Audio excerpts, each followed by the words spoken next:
You ask Tiger to solve. This deals with linear equations with one unknown. The final result is x equals -1/3. Let's solve it step by step.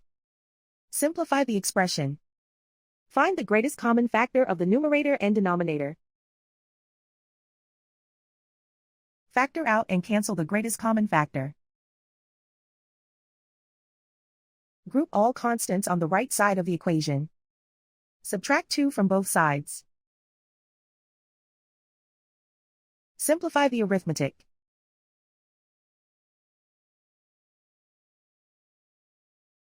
Isolate the x. Divide both sides by 6. Simplify the fraction.